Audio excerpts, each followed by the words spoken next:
Welcome back to Verdict with Ted Cruz. I'm Michael Knowles. And Senator, I have to ask, as somebody who spent a lot of time with you at CPAC, how are you feeling? I'm feeling great. Thank you for asking. How are you feeling, Michael? I'm feeling good, and I'm feeling better now that I know that it would appear that you have not suffered any consequences as a result of exposure to coronavirus. Well, I think that's right, but let me tell you what happened and how it came for me to be alone in my living room right now. Saturday night, so 3 days ago, I got a call from the organizers of CPAC, and they called and said at CPAC there was an individual who had since gotten sick and tested positive for coronavirus, and they asked him, who did you interact with while you were at CPAC? And he mentioned one senator, me. And so the CPAC organizers described this to me, and I remembered I saw this gentleman backstage outside the green room, and we said hello, and I shook his hand. The whole interaction was probably less than 60 seconds. It was just good to see you, shook his hand. We may have taken a selfie, and that was it. So anyway, CPAC tells me, well, this individual, unfortunately, is now sick and he's tested positive. So I sat down and made a whole series of phone calls, and I reached out to health professionals, reached out to CDC, reached out to Health and Human Services, reached out to the health director of the city of Houston and of Harris County, and asked all of them, all right, what should I do? What is the proper conduct in this circumstance?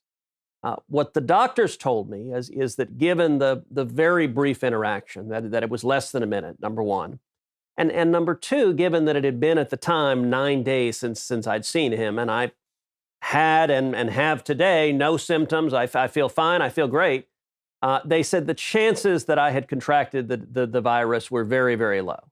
And in fact, they said I did not meet the CDC criteria for a self-quarantine.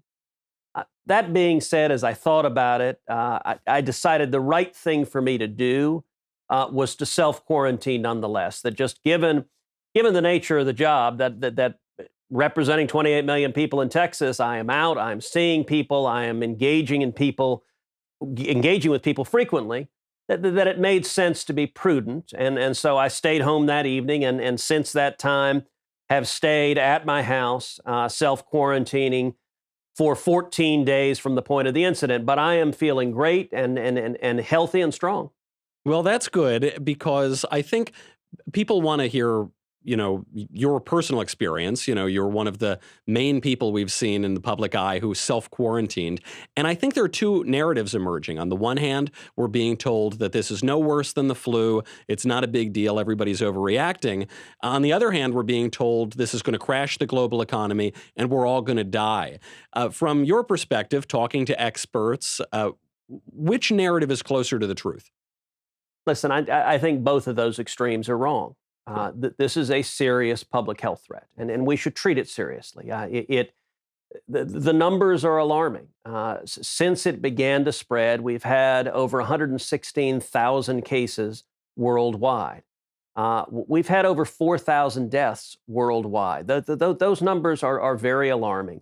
What we know about the coronavirus is that it is quite infectious, and that its mortality rate appears to be substantially higher than the flu's. And in particular, the population that is most vulnerable to coronavirus are older people, and particularly older people who have other significant health issues. That's why, for example, in Washington State, we saw a concentrated number of deaths because a retirement home or retirement community, right, one person became infected, and it spread in a very vulnerable community. I think we need to take those threats seriously. And I do think we're seeing local health authorities, state health authorities, and federal health authorities taking it seriously, because we've got an epidemic, and an epidemic that's dangerous. Well, I want to know how seriously they're taking it, because we saw in Italy that certain regions became quarantined. Now the whole country of Italy is quarantined.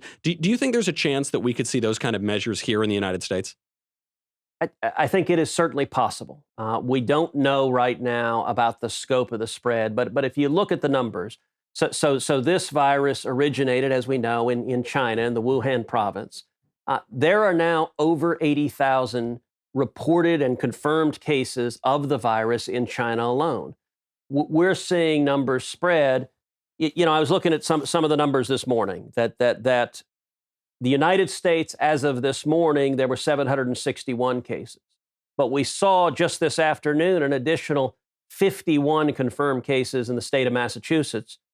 Not only that, if we look at today's numbers just from Italy, Italy is the country with the second worst concentration of it after China. Just today, we had reported 977 new cases and 168 new deaths. I mean, that is troubling.